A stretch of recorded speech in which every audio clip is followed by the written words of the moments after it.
spill everything everywhere. That's really messy. Yes, that's do not wear white when you eat a laksa because there is major chance of splash damage. Welcome to the spill. Welcome, Mandy Yin, my very first guest on We Are Flavour. Welcome. Mandy, for those that don't know, she's a chef, she's a restaurateur, she is a cookbook author. She has a wonderful, beautiful restaurant in North London called Sambol Shiok. And I heard when you opened it, which was about 6 years ago? 6.5 years ago, yeah. You had queues and queues of people. Right, like because when we first opened, we didn't take reservations, and we had all the critics in, so Grace Den and Giles Corran, and really wonderful reviews, and so yeah, we were just packed out for a few months until I introduced reservations. Yeah. Nice. Your laksa is really famous, isn't it? Yes. Like, everyone knows about your curry laksa, so yes, we're lucky enough to make that today. Yeah, exactly. So I'm going to make my signature curry laksa for us today. And it's our best-selling dish at the restaurant. We sort of go through about 40 kilos of the spice paste every week. Oh my God. So yeah. So, and it's a completely unique recipe to me. So I'm very pleased to be sharing it with you today. Fab. Okay, so shall we walk through the ingredients then? Okay, so first we're going to make a rempah, which is Malay for spice paste. And that's very important for a lot of Malaysian cooking, to have the correct ingredients and to cook the rempah properly. What's it called? Rempah? Rempah. Yeah, it means spice paste. Okay, yeah, nice. So this one has quite a few ingredients in it. We've got some onions, garlic, ginger, three types of chilies. We've got fresh chilies, dried chilies, and then lots of dry spices, chili powder, turmeric, coriander, cumin, and then also we have shrimp paste. This is my favorite brand of shrimp paste that I can get in the UK. It comes as a block, so it's very intense, and it's made by drying. Yeah, well, I think as soon as you open it, it is very strong and very pungent. But once you add it to cooking, it just imparts this beautiful flavour. Is that the secret to the laksa then, would you say? Yeah, so traditionally, laksas in Malaysia will always have shrimp paste because this is such an important ingredient to us. And you can also substitute the Thai gapi shrimp paste, which comes in a little cups, and you can scoop it out actually. So look, it's very concentrated, and this shrimp paste is made by krills of tiny baby shrimp, and they're sort of just dried out in the sun and then compressed. So wow, it's that is very intense flavour. very strong smell, but you really don't need much for each dish. A little goes a long way, and we use it a lot as a substitute for salt. I actually wondered that because there's not a lot of salt in this dish. Right, there? Exactly. So we're gonna just go with the fresh ingredients first of all. So I'm just gonna prep the onion. The spice paste has quite a lot of raw ingredients, so we just have to finely process them so that there's no lumps in the soup. Okay. So I'm just peeling the onion for now, and what we're going to do is we're going to blitz the onion actually with the dried chilies, which have been dehydrated. We've been soaking these for 30 minutes? 30 minutes, yeah. Hot water. And so the dried chilies, they impart a beautiful colour. Fresh chilies impart the flavour and the heat, whereas the dried chilies is more about the colour. Lovely. While Mandy's making the spice paste, I'm going to get busy and prep the prawns because I'm not devoring those, so let's do that. I have to say, I don't actually use whole prawns very often because it's a bit of a faff. But of course, if you have them, it's great because you can do so much with the shells and the heads. You can make a stock with them if you like. Well, that's what I love about using fresh prawns because of the stock. Mm-hmm. Yeah. So I have these wonderfully handy scissors. There's these little ones, so it makes it a bit less painful. Great. So I'm just putting the dried chilies in now with the onions. Great. So right now I've got the dried chilies, which have been rehydrated, and then with a bit of onion as well, just to help the the handheld stick blender. Okay. You can just edit this out.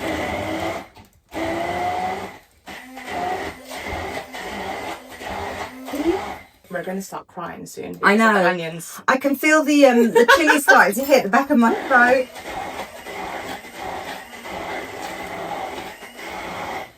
Okay, so that's probably as best as we're going to get that for now. Okay. Okay.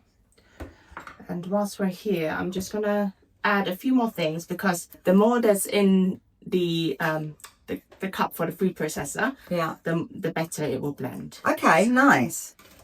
So you were going to tell me about these chilies. Have I got the wrong chilies? So today, so we're using these.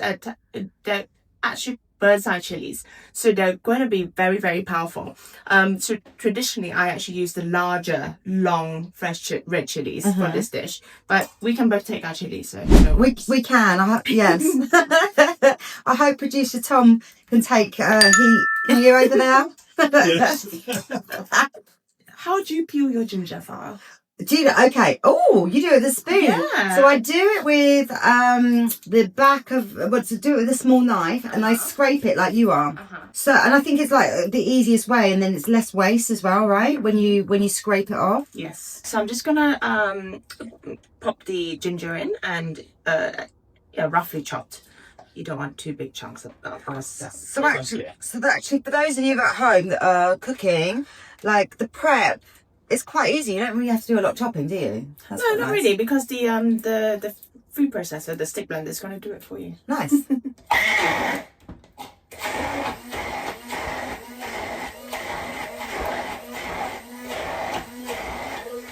So the chili is slightly going down the back of my my throat, and I'm guessing we're going to be like ice streaming. Yes, is it? Tiny bit. Punchy chilies. Well, Malaysian food is all about balance of flavors. Sweet, salty, chili, spice, bitter, sour as well, and all of those components are in this dish today. Oh, nice. Love that. And like getting the balance right is quite tricky, right? Yeah, so actually most Asians will be familiar with this concept of agak-agak, or intuitive cooking. Like our mother, agak. Like in the old days, no one, like my mum, she never uses any measurements. Like she just pours in a bit, like uses a pinch of that. Actually, when same with my mum. To be honest, my mum didn't really teach me. She just she's like, I don't know how much is in there, and you like kind of just throw a little bit of this and a bit of that in. This is it, because it's through a lifetime of cooking. They don't need to, because they know what they're looking for, and what taste they need to end up with later. But for me, when I first started learning the few family recipes from my mother, I had to stand right next to her like we are now while she was cooking, and before she would put anything into the pot, I'd physically stop her hand, measure it, write it down, and then proceed. Maybe I should do that with my mum. That's the only way. and it might be frustrating for them, but at the same time, for me personally, my whole food journey really is about preserving the flavors that are important to me, right? So that's the only way. So tell me a bit about you. I mean, obviously, you were born in Malaysia, right? I was, yeah, in a suburb of Kuala Lumpur called Petaling Jaya, and so I've lived there until I was 11 years old. Moved here to London when with my family, my parents and my brother, quite a while ago now. So I'm very grateful really to have had the experience of growing up in Malaysia, and the food courts and the whole food scene and hawker centres and things is so important. That aspect to what I do now, and all those flavour memories of what I used to eat when I was growing up over there. What did you used to eat when you were growing up? It's like my mum's cooking, hawker centres and night markets, and it's just all of, our culture is all about food. I've just cut into the shrimp paste, and really we don't need much at all. So there's just tiny bit here. That's what, about like a tablespoon? Yeah, 50 tablespoon, grams. Yeah, yeah, exactly. okay. So I'm just going to pop that straight in here. And now traditionally, Malaysians, we like to pre-toast the shrimp paste. But what I've found sort of over the years is that if it's going into a dish like this where you're going to cook off the spice paste anyway, I don't bother pre-toasting it because you're going to cook it off. Okay. Whereas if it's going into something that isn't going to be cooked, like a fresh chili sambal, in that instance, then I would pre-toast the shrimp paste. And you just toast it in a dry frying pan? Exactly, yeah. But if you do that here, you want to make sure all your windows are open. Now, honestly, one summer when I was in my old flat, I did this. And all my windows were open, but honestly, it was like the Lord of the Flies. It was horrible. not this. Just be aware of that. And now, actually, if I want to toast off the shrimp paste, I would do it in the garden. My neighbours will be screaming. So where do you get all these ingredients from? Because I've never seen this shrimp paste like this before. So you can buy it online, or big Chinese supermarkets around the UK will have them as well. I'm just deveining the prawns, and just so you can see there, I've got my little nifty scissors, and that's, yeah, it's fiddly and smelly. I never like to waste the prawn head. Like, that's got so much flavour in it, right? I know we've got chicken stock, but that works, doesn't it? So actually, if we're going to do that, if you peel them, put the prawn shells and the heads into the pan right now before I start frying off the shrimp paste. Okay. Then the spice paste, then we can get all that prawn flavour out of the shells beforehand. And this is going to be like ultra luxe. Love Laksa. this. All of this has been blitzed up as best as it can be. So I'm just going to get these in here. Okay, so you mix it all like that. Well, you know, you can do whatever, but I just like to get them all mixed up beforehand. So I'm just mixing the spice paste and the dry spices together, and that would be beautiful. So the original recipe for this laksa is in my book, Sambol Shiok, the Malaysian cookbook. But we're going slightly off piece today because Farah's got these wonderful prawns, and I really want to extract the prawn flavour from the shells beforehand. So that's why I'm tweaking the recipe a tiny bit. If you don't want to do everything from scratch, right? You don't need to do this. You don't need to do prawns. You can have like easy prawns, and Mandy's got this amazing sauce. Yes, well, I sell my laksa paste by the jar, and it's so simple. You just chuck it into your saucepan, add a bit of stock or water, some coconut milk, and that's it.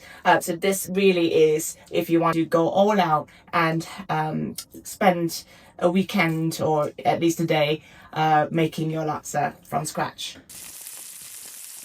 I want to fry off the prawns, the prawn shells and the heads in the pan so that we can extract all that beautiful flavour, because the heads have this amazing red tamale inside, and I just want to Tamale? Tamale, yeah, I think that's what it's known as. The like, you know, the prawn head juice. Yeah. Inside. Oh, I didn't realise.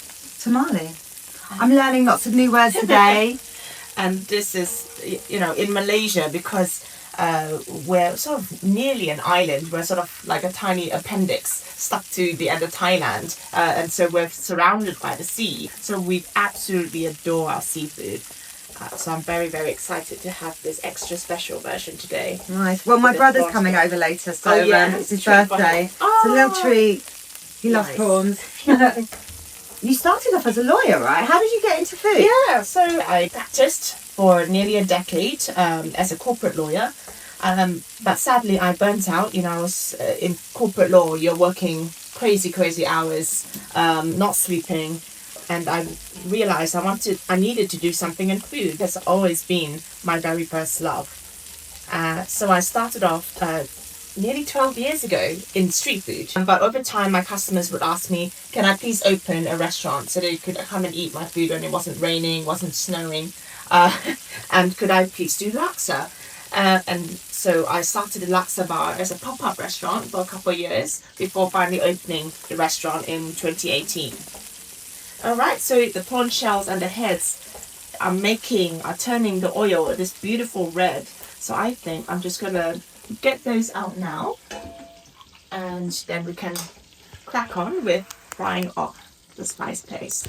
So I would recommend frying off this paste ideally in a non-stick pan, because it will just make your life easier. If you're not doing it in a non-stick pan, then you're just going to have to really take extra care to keep on stirring it, because you don't want the spice paste to burn, and you just need to make it with extra love.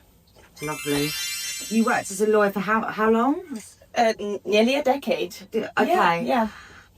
Like I've worked in telly for like 20 odd years, and it's hard work. Yes. It's like long hours, like Yes. total burnout. Yeah, I guess, you as you get older, you also find your methods of coping, or you start to notice the triggers and know when to take a step back. But I guess when you're younger, certainly, coming up the ranks, it's probably the same in TV. You're just expected to do that.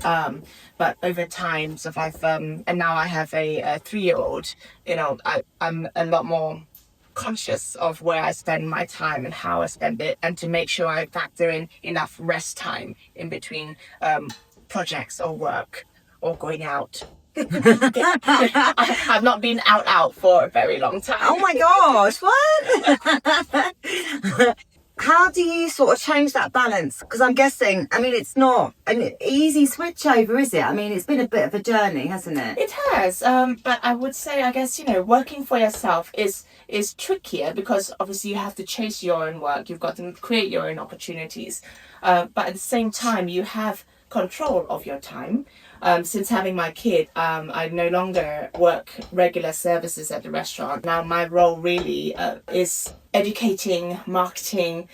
I now have my cookbooks, and it really does bring me joy of writing and developing recipes. I should ask, what's so special about Laksa? Because there's lots of Asian broths. Tell me why it's specific to Malaysia, and tell me about some of the recipes in Malaysia. That's a very big question for me. I know, I want to know everything. So, Malaysia is truly a melting pot of cultures and cuisines, because you've got the indigenous Malay peoples from Malaysia, then you've got the Chinese like myself, and you've also got Indians and tribal peoples, you've got Eurasians. And so actually my father, he is from a strain of people called the Peranakans. Okay. And that is a result of the Chinese tradesmen in about the 1400s coming to Malaysia to work, trade, and intermarrying with the local Malay and Indonesian women. And so our people are called the Peranakans. Peranakan women especially, they used to really show off with how complicated they could make things, and how really delicious they could make things. So this laksa actually I love that. I can't. It's like, I'm going to show off. It's like, it's a bit. That was a social marker. Yeah. And you could cook. Yeah. And you could cook really well and could make all these complex dishes, So for example, today, this spice paste, I've used a stick hand blender, right? Yeah. In the old days, obviously, you'd have to sit there pounding on the pestle and mortar. Yeah. The spice paste would take ages in the first place before you even get to frying. So it really is very labor intensive cuisine. Was it a way of like attracting your partner and stuff? Well, no, exactly. It's not that actually. It would be more like your future prospective potential mother-in-law.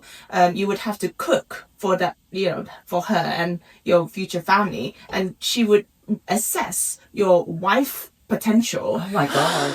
With your cooking. Yeah, so it's quite serious, Yeah. You better be a good cook then. And so this laksa, my laksa recipe, is a Peranakan laksa from Malacca. Smells amazing. Yes, so that's laksa. Yes. For me, Yes. it's the king of noodle soups. Okay, so I've been cooking down this spice paste now for nearly 10 minutes, and it's nearly there. When it's ready, I will show you what you're looking for, because we're looking for the oil to split, and that means that the spice paste is really cooked down well enough, and all the flavors has really intermingled and gotten to know each other, and all of the rawness from the onions has gone. And now it's on a quite a low heat because I'm just slowly cooking it down. You don't want it too high, otherwise it will start to really stick and burn. So now you can see the oil doing this, and that means the oil has split and it's come out of the spice paste, and the color of the spice paste is also really deepened and darkened. So that means we're ready to make the laksa broth now. Great. So Farah has made this beautiful homemade chicken stock, and and you really don't need to. Shop bought stock will also be absolutely fine. Okay, so That looks amazing. Look how on it. silky and just like, it looks gorgeous. And now we're going to put in quite a bit of coconut milk, and the color's going to become even more beautiful. And so today I'm using ROD coconut milk. I also really love chalco, and there's one more, craft tip. So all of these coconut milks tend to come from Thailand. Don't be afraid of using canned coconut milk. It really is such a beautiful product. Okay, so going in, and it's just going to turn the broth into this beautiful, rich liquid. So today we're going to use some beautiful palm sugar that Farah has gotten hands on, and it really is nice because it's soft and you can really it's very easy to use, because some palm sugars that you get in the UK are very hard and you end up having to grate it. So I tend actually to use dark brown sugar in the UK in my cooking because it's just widely available and easier to use. So that goes straight in. So that should that one, I bought a good one, right? That should dissolve okay. Oh yeah, totally. Okay, good. Really nice. And tamarind paste. I love tamarind because it's a Malaysian product. It's an indigenous plant in Malaysia, and so this actually comes from the tamarind fruit. And it usually, if you're buying the whole fruit, you have to soak it, and then you have to press out the pulp, remove the seeds. I can't be bothered with that. I think that's why I'm really scared of tamarind. I don't know what to do with it. So actually, so just buy the paste. You can get the paste. Like that's totally fine. And I'll let you into a secret. If you don't have tamarind paste, Lian Perrin's Worcester sauce. What? Yeah. Stop it. Yes, it has tamarind paste and also anchovy extract. So you're going to get double flavor. Oh, wow. I use Worcester sauce very frequently as well, because it's got the easy hit of tamarind. So all the seasoning has been added. So I'm just going to now add in some fresh coriander. So we've got coriander, not laksa leaves. Yes. The recipe in my book does ask for laksa leaves if you can get it. It's also known as hot mint or Vietnamese coriander. It's a really delicious flavor and unique fragrance. It's quite peppery, a bit citrusy. There's nothing like it. Yeah, so it's totally different to coriander. Quite different from coriander, but at the same time, for purposes of this broth, you just want to You want the use something fragrance. fresh. Yeah. So that's going to go in now, and also a tiny bit of lemongrass. I'm just going to chop off the ends because they're hard. We don't really need that. I'm just going to bash it with the end of the knife or a pestle if you have that, because you just want to bruise it slightly. So bash the lemongrass so that the essential oils from within can infuse into the laksa broth. Perfect. If you're just going to stick that into there and bring it up to boil and allow it to simmer for a few minutes, just for everything to come together. Okay, so now shall we just chat about the book? Yeah, of course, yeah, go for it. Tell me what's in here. Like I've never made anything like this before, so I literally cannot wait to devour this. But tell me about what else I can find, because I don't actually, you know, I do cook quite a bit of Thai food, but I've never really cooked Malaysian food. What I would say is, of course, you know, something like a laksa is more of a project style recipe. This book does have everything that I've served in my food career over the last decade or so. So it does have a few complex recipes, but the bread and butter of it is home cooking, things that my mother used to cook, and things that really take me back. My cooking is very much my take on things. You know? I hate the word authentic, because who is it authentic to, right? All my cooking is authentic to me. Having grown up in Malaysia, all these flavour memories, but also being very proud Londoner, European. You know, I love travelling, so it's what I like to eat from Malaysian cuisine and flavours, but sometimes merge with other ideas as well. Totally. I think where I personally get the authentic word from is where you are bringing those influences from home, and like I think I get really frustrated when I go to a restaurant and you think it's authentic and it's not, in terms of like watered down version. like a watered down version. I love going to restaurants where I know that I'm going to get really good flavour and flavours from home, I think, and that's what I sort of see authentic. But love different takes on it, which obviously you've done. Everyone knows about your laksa. Yes, so I want laksa to be in the global lexicon as well known as pad thai, or Thai green curry, you know, for people to automatically know what the laksa is. Love that. And so in my book, you're going to find other standard Malaysian dishes, like rendang as well. It's in there. So my chicken satay. The rendangs are like a labour of love, right? Yes. Well, and mainly it takes, you know, like 3 hours to cook. So, yeah, it's just really everything that I love to eat from the hawker centres as well. You know, during the COVID pandemic lockdowns, you know, we couldn't travel, we couldn't go out to eat. So it really spurred me on to develop all these recipes for that flavour of home. So, you know, I've like started this little food journey. I've done something really daring. Yeah? I booked a one-way ticket to Thailand. High five! To explore food. To explore food. Amazing. Good for you. Yeah, because I mean, I haven't really travelled that much. And you think when lockdown, like everyone was just to get out and do stuff, right? But I think I just want to go on a bit of a food journey and explore. Amazing, good for you. I'm very jealous. I just come back from a short trip to Malaysia, only 2 weeks. Which really wasn't long enough. So yeah, have the most amazing time. Yeah, well, you never know if I end up staying out there and I get some work. So work's dried up for me in television. Right. So which is why I'm exploring different things here. So please forgive if at home if you're cooking along if my camera skills aren't the best, but.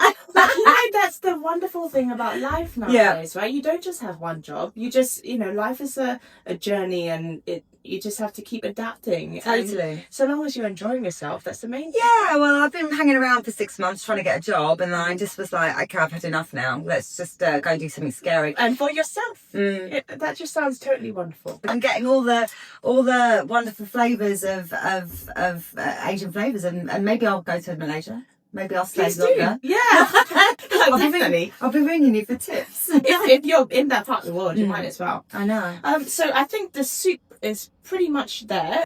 Look at that. That's gorgeous. That's so silky. Coconut milk.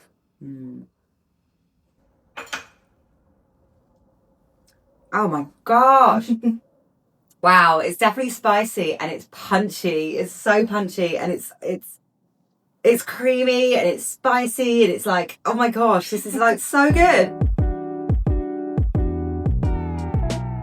So the soup is done, and we are going to move on to the toppings, and we've got some deep fried tofu balls, deep fried tofu balls that they come pre-made, thank God. They come pre-made, so we're just going to talk you through the next stage. Preparing the toppings. So now that the broth is done, I'm actually just going to take out the coriander and lemongrass before I put the tofu puffs in.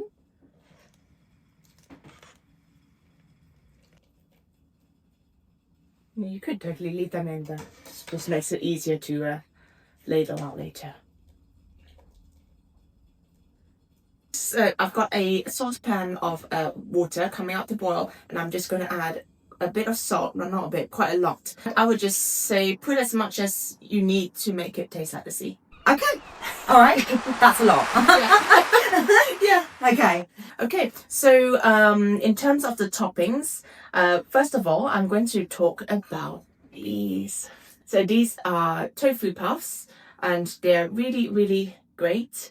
And they come from big Chinese supermarkets looking like that already. They come in little packets, usually in the refrigerator aisle. And they're flavor sponges, really, really great. So what I'm going to do is just cut them in half. Because look, you then see the beautiful lattice inside. It literally looks like a sponge. I'm going to just pop into the broth whilst I'm preparing all of the other ingredients so that it can soak up the soup. Oh my God, we're nearly there. So what I'm doing right now is just getting the ends of the green beans. What we are looking for are just nice little mouthfuls that fit nicely onto a spoon. And I'm just going to blanch them now in the heavily salted water. Just use a slotted spoon because we're going to use the same pan for blanching all of the ingredients, heating up the noodles, less washing up. I Nice. hate washing up. Me too. I don't know about you. Right. 3 minutes on the green beans. So this is a rolling ball, right? What do you call it? Rolling ball. Yeah. I hear that one of the trends, so I like to kind of try and keep up with food trends. I don't know if that's like your cup of tea or not, but I hear with food trends that instant rice is out, which I'd never, ever sold into. No. But instant noodles are in. I mean, instant noodles have always been in my entire life. So I very often, when I used to come back late from the restaurant, I'd do a pack of instant noodles. So pimped up with them. I drop in an egg into it. Or actually, what's really nice is like an egg and a slice of, American cheese. Like, the stuff you put on burgers. That's really delicious. Really? Yes, like with so I liked usually spicy instant noodles. Yeah. Really delicious. Whatever, left thinking about it. That's very Korean. Yeah. Oh my gosh, yes. I had a contestant on MasterChef that made something like that with lobster. Mm-hmm. Yeah. It works. I mean, lobster thermidor, right? Yes. So lobster and cheese. So no, I'm all about instant noodles. Nothing. I mean, obviously not every day, but there's certainly something I enjoy frequently.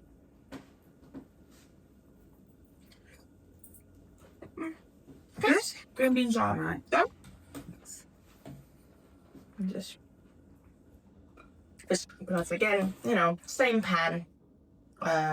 Just keep the water so we can just do everything here. I'm just going to do the vegetables first, and then the prawns, and then finally the noodles, so that the noodles are nice and hot before going into the bowl. Okay, so then the bean sprouts, they don't need long at all, like literally 10 seconds. You do not want bean sprouts to be soggy. You just go straight in.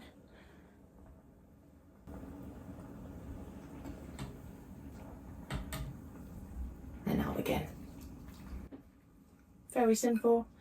Now, once you've got the laksa soup done, really, it's just a case of assembling the bowls. The easy bit. Yeah. Okay, I'm just gonna drop the prawns in. They don't need very long at all. And you don't want to overcook prawns because then they go all sad and tough. Exactly. It's pretty good. Nice.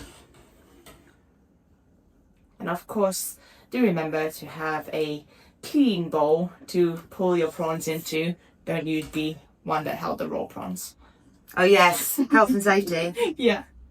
Okay. Okay, nice. Finally, it's just the noodles. I'm just gonna Noodles are going in. drop the noodles into the pan. perfect for laksa, and it's just nice and chewy. So in Chinese we have the expression QQ, which is like a chewy bounciness of things. QQ. QQ. And so QQ. Q, like the letter Q. QQ. QQ. Ah. QQ. I'm never going to forget that one. I'm terrible normally with remembering things. Do you want some tongs? I had some. I've got some here. Yes. Oh, okay, cool. Thank you. Okay. Okay, so now it's pretty much assembly time. Nice. Woo. Mandy's bought these like amazing bowls. Yes. So I buy all my restaurant's crockery from this beautiful Japanese tableware store in Harrow called Doki. DOKI. And they have the most wonderful products. So. Oh my gosh, look at these beautiful, but they're just gorgeous. So these ones are the ones I've actually brought in from home, but at the restaurant I have a wide variety of bowls. Right. Okay. Gorgeous bowls. Oh my god, I'm so excited. Okay, so in terms of assembling, you just want to get the noodles at the bottom. Mm-hmm.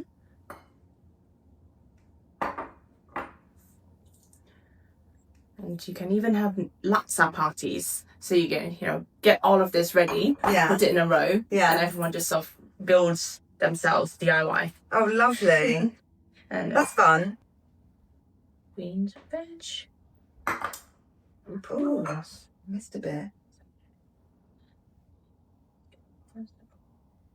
Lovely. Okay, so we've got 3 prawns in, we've got the beans, we have the noodles and the bean sprouts. So I'm just going to get the broth in. And you want to get about 4 halves of the tofu puffs a bowl. That is so delicious. And then just a bit of fresh coriander. Yeah. Just one garnish. Or obviously the laksa leaves. Or the laksa leaves. Yeah. Yes, if I had remembered, bring them. Just hanging out in my home fridge. Oh, never mind. Thank you for getting them though. No worries. Oh my gosh, it looks amazing.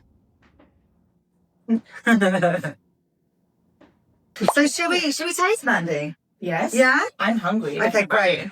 I was starving. Like, is there a sophisticated way to eat it, or you just dig in? What I like to do is to build a perfect mouthful in my spoon and just get a few toppings in there. So tofu puff in it. It's easier And than then you a think. tiny bit Oh, of it's sweet. easy, you think? Yeah. Yeah, and then feet.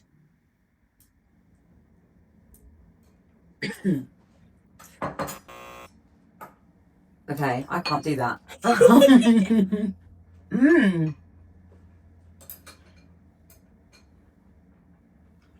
Oh my god, those tofu balls! I was not expecting to like them. Sorry.